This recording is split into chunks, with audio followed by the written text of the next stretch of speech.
In this episode, the F1 Spanish Grand Prix, excitement on the streets of Detroit, and preview of the 24 Hours of Le Mans.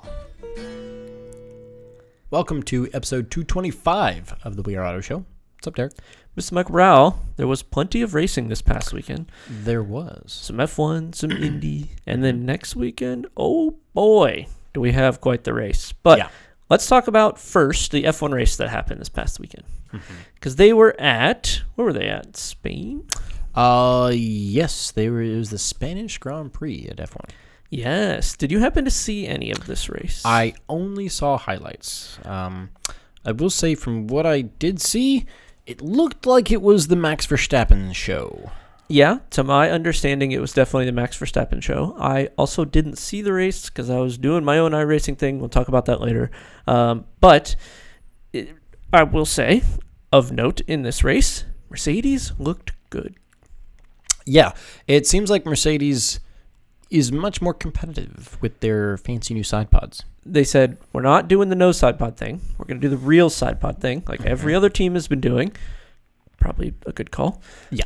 And it seems to have helped their pace out a whole lot, because they were on the podium. Yeah, double podium. That's crazy. Yeah, especially, I mean, it's funny because when we talked about F1 at Monaco and Mercedes bringing their side pods to Monaco, Monaco's such a tight track that side pods, sure, they help, but you're not going to see as much of a difference. No. But this was the exact thing that you and I were both thinking could happen, and it happened exactly like we thought it was going to happen. They were going to get to Spanish Grand Prix where they have a more wide-open circuit where they can actually get to work. And, yeah, those side pods came in handy. Yes, they did. There was an interesting note on the configuration of the circuit was changed. At the very end of the lap, they removed a chicane, so you had a double fast right-hander, which I think made it so every lap time record was broken, like the whole race. Yeah. Whatever. That's just record notes. It did make for some high-speed stuff. During practices and qualifying, all the cars were bottoming out, which was kind of funny to see. Yeah. It wasn't the porpoising. It was just them going through compression through a high-speed corner. There wasn't a ton of action that happened. I know Lando Norris had an incident in the very beginning where I think he hit Lewis, one of the Mercedes. Just an incident. Yeah, and he broke his wing, kind of messed up his race. Well, it's funny because McLaren qualied amazingly. Right. Lando was P3 in quali. That's good to see for them. It's good to see for them, but then it ended in a dramatically horrible fashion for them. It didn't go well. Because McLaren ended the race P13 and P17. Eek. That is not ideal for them, especially since you qualied P3. Yeah, way outside the points. Yikes. So, quick takeaways from this race. The Red Bull still insanely fast. Verstappen is just still out front. He did have a pretty good gap. Yeah. What was his final gap? Let's see. Is it 24 seconds? 24 seconds. To the car behind, which is Mr. Lewis Hamilton. Yeah, 24 seconds over Hamilton. That's okay. Not what we would describe as small. No, but you know what? It's some progress for Mercedes, and I think if anyone is going to take it to Red Bull this season, it's honestly probably going to be Mercedes, because Ferrari just can't get their stuff together. Fernando Alonso has a good car, but I don't think he'll ever be able to pressure the Red Bull. I think if the Mercedes work together, there's a slight chance that they could pressure the Red Bull. I see where you're going, but with that said, let me pull up some current driver standings because, or not just driver standings, but in constructor standings. I don't think there's any pressuring happening anytime soon. Okay, I mean pressure for a race win. No way constructors, no way points championship, but at least to not let them win every race this season, because they've won every single race this season. Mm-hmm. I would just love to see someone else win. That's all I ask. You do? You want to see someone else win? What? How dare you? F1 is in a bad spot right now, to be honest. Yeah, it's boring. Like, Drive to Survive has been awesome. They've got all this fan base. And Red Bull has won every single race this season. Yes, they have. And they have not been challenged. Constructor standings, Red Bull's got 287 points. Mercedes is now in second with 152 points. So it's a 130-point gap. It's really bad. Yeah, they're not going to win. No, it's really, really bad. So it was a Verstappen, Hamilton, Russell on the podium. Yes. Probably that was the most boring race that we're going to talk about, because The next race that we should chat about was IndyCar Yeah, At- and the streets of Detroit? yeah. Question And mark? I will tell you, there was a lot of excitement that happened in Detroit. Oh, yes, there was. Yes, there was. Tons. Detroit in general was a new circuit. This is replacing Belle Isle. Do you remember that racetrack? I do. I liked Belle Isle. Belle Isle was it was on a little island. It's like through a park. Right, through a park. And in the background, you could see Detroit. You could see the downtown. You could see the GM building, right? Yeah. This race specifically happened more in the streets. I mean, very in the streets. The literal streets of Detroit. Which, IndyCars at a street circuit is cool. It was very reminiscent of Nashville. Yeah. From way back when. Actually, from last year. Yeah, not Have way they- back when. From They haven't run this year, I don't it's think. usually August. Yeah. It was cool to watch. Now, there was one really, really, really weird thing that I saw. That was this is the pit lane. Now, most pit lanes, you have a wall. On the other side of the wall is the racetrack. Then you have the wall, and then you have the pit lane. Mm-hmm. In this case, you have walls on each side, a massive landing strip down the middle where all the cars would run. Yeah. But you have walls on each side, meaning pit road is on both sides. What? This is a split pit road. That's weird. I've never seen this. Is it safe? I think so. Well, do you remember the Indy 500? There was a lot of pit road drama. There was. But this is not the pit entry for this was a very narrow, tight right-hander where you can't go very fast through it. You can only go like 30 miles an hour through it. And at that point, you're already on your pit road speed limiter anyway.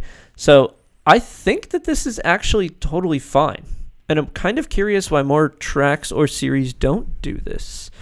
It would be interesting to watch in a caution scenario where everybody splits left and right as they come in, and then they have to merge back toward the middle. Mm-hmm. But I don't see that being that much different than everybody going into a blend line anyway, even on a normal racetrack. Yeah, I see where you're going. The only difference is that you're basically doubling up the frequency of the cars because there's a car on each side.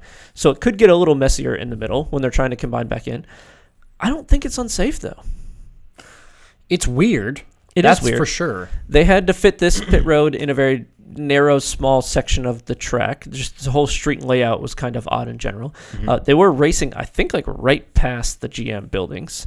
And if you remember, there's Chevy and Honda in Indy, right? Yeah. So Chevy was Pretty cool. racing right past Chevy headquarters. Yeah. That was neat to see. But this race in general, actually a ton of fun to watch. Yeah, I saw the highlights of it, and I kind of wish I saw this race. Yeah.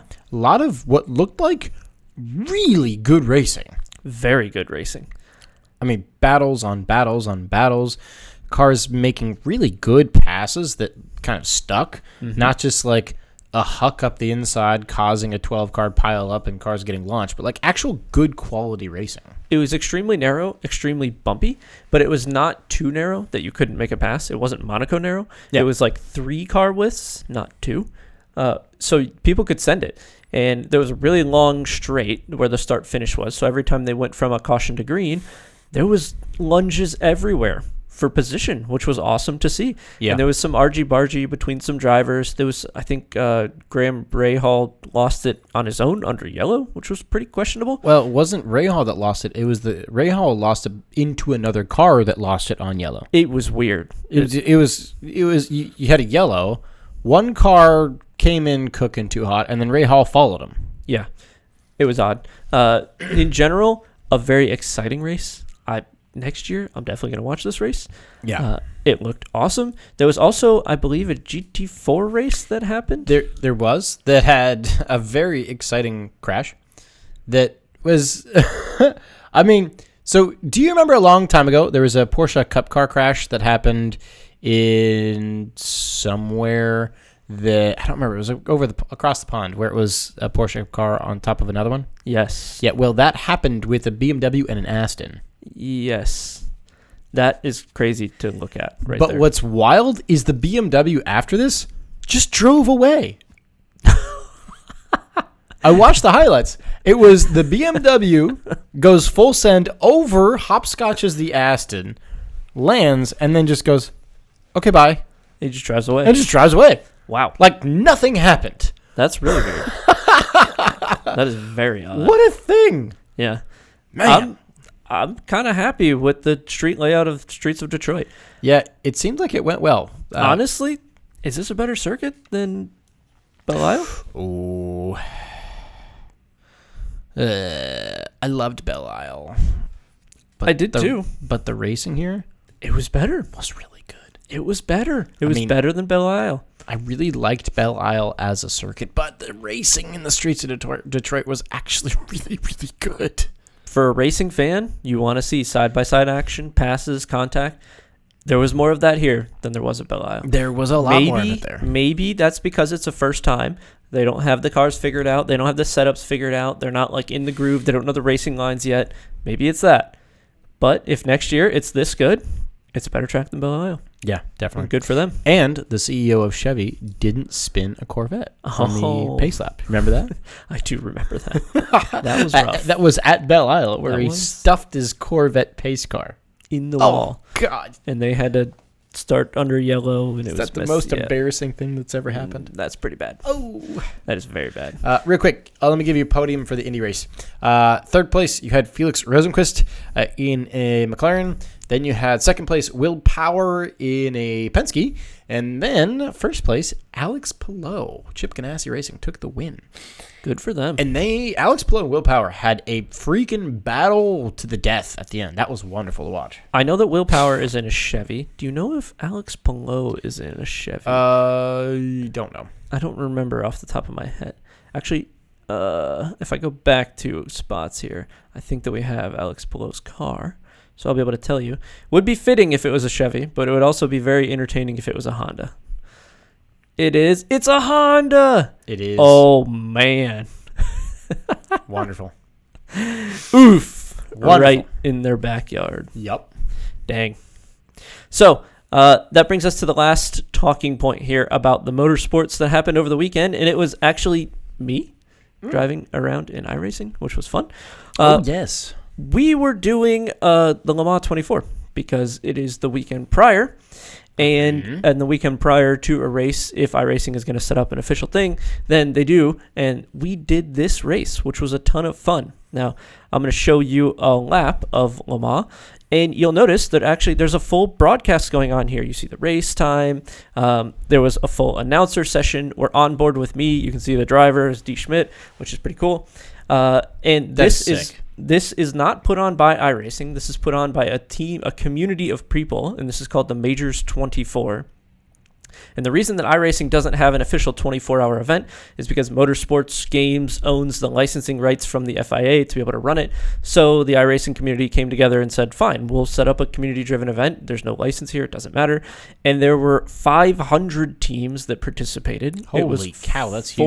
$40 to enter a team, so you actually had to pay, which is kind of cool. So everybody that was doing this was serious about this thing. That's sweet. And we were in split 3 of 10, the lowest being the worst, the highest being the fastest.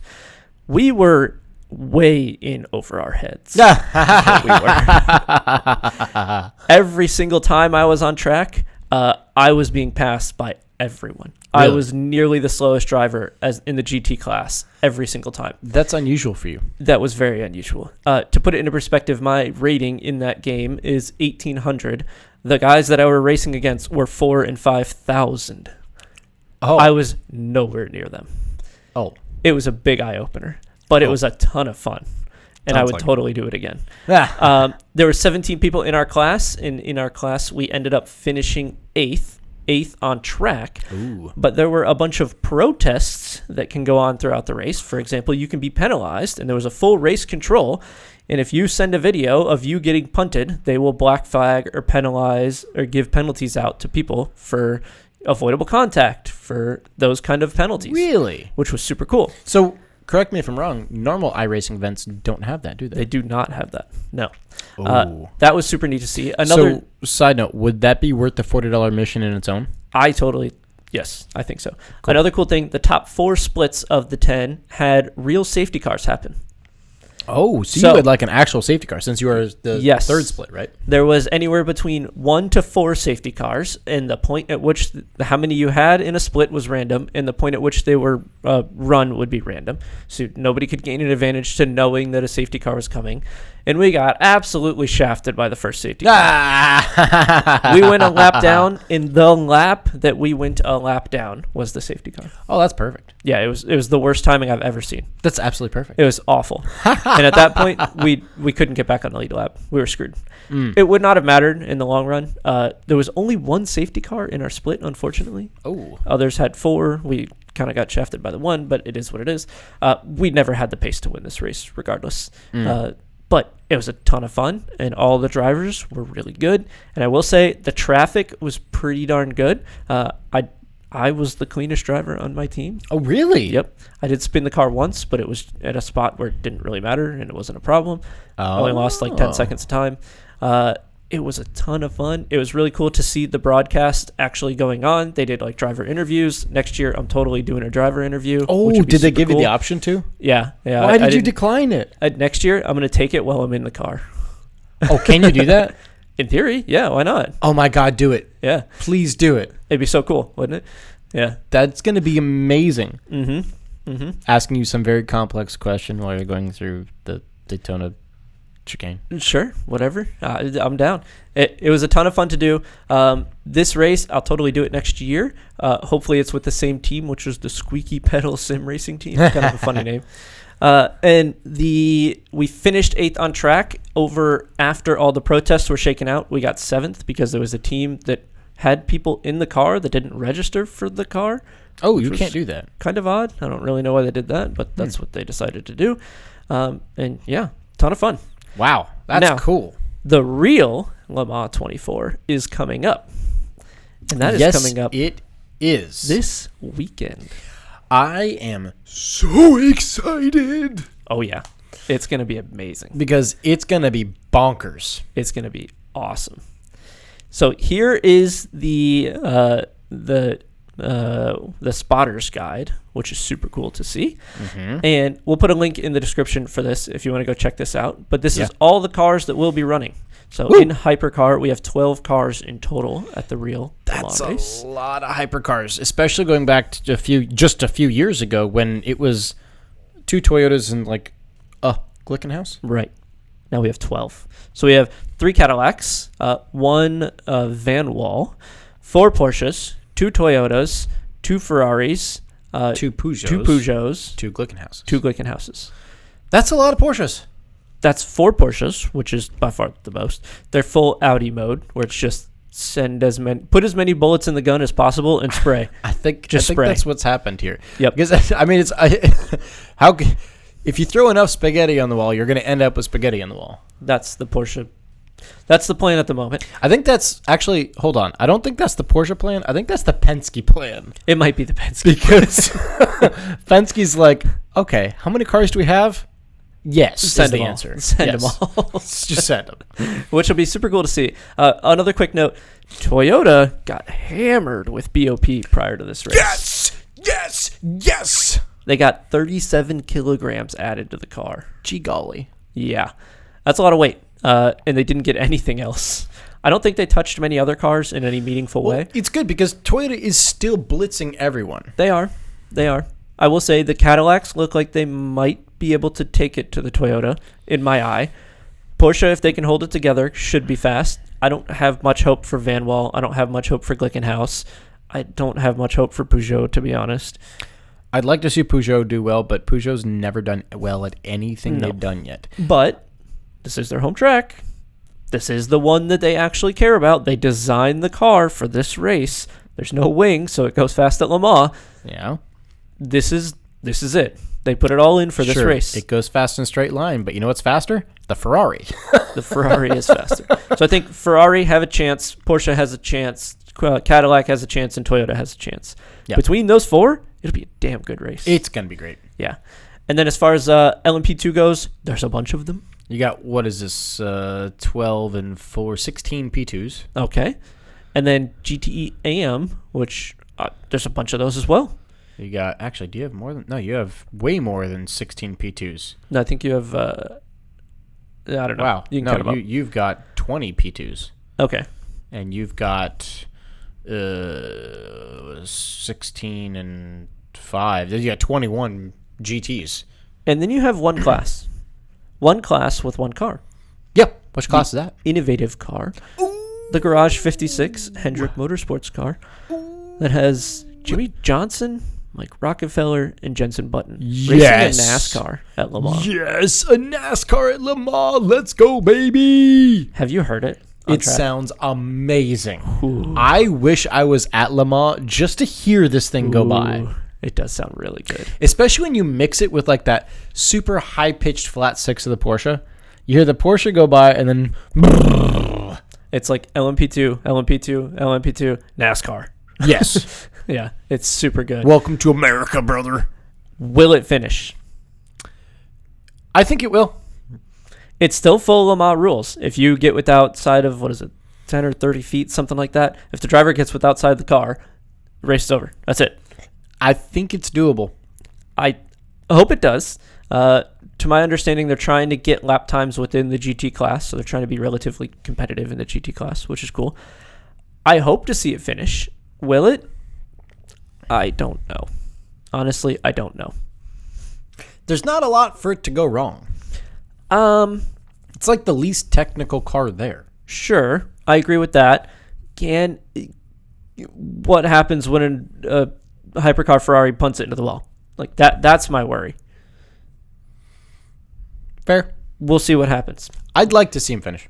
I would love to see them finish. Will they finish is the question. I agree. Mechanically, a lot shouldn't go wrong, but it's also a NASCAR in a 24-hour race, so... It is the longest amount of race a NASCAR's ever done. Yeah, they don't really do that well. It's true. This car has been designed with it. Have you seen all the canards on the back? Yeah. And how... It's wonky. It looks goofy, man. It is gnarly looking. Out of place. But it does look cool. It's so wrong, it's right. I know. I adore it. Hopefully they finish. I'm sure GT will be a good battle. It always is. Yep. I'm kind of rooting for the Corvette guys. But when I heard the NASCAR go around, I was like, that sounds like the old Corvette. If we just had the old Corvette engine, we wouldn't need this darn NASCAR in here. Well, I will tell you, as of when the WEC goes to GT3 spec, and then the Mustang's in GT3. Yes. The Mustang sounds like the old Corvette. It does. And it sounds more similar to the NASCAR. Yeah. Which is really cool. It sounds awesome. Yep. Last time GTE AM, or GTE cars in general, will be at Le Mans. And we've got a couple familiar liveries from IMSA racing at Le Mans. Mm-hmm. You've got that First Form Wright Motorsports Porsche, the blue one, number 16. Mm-hmm. That's got three IMSA drivers.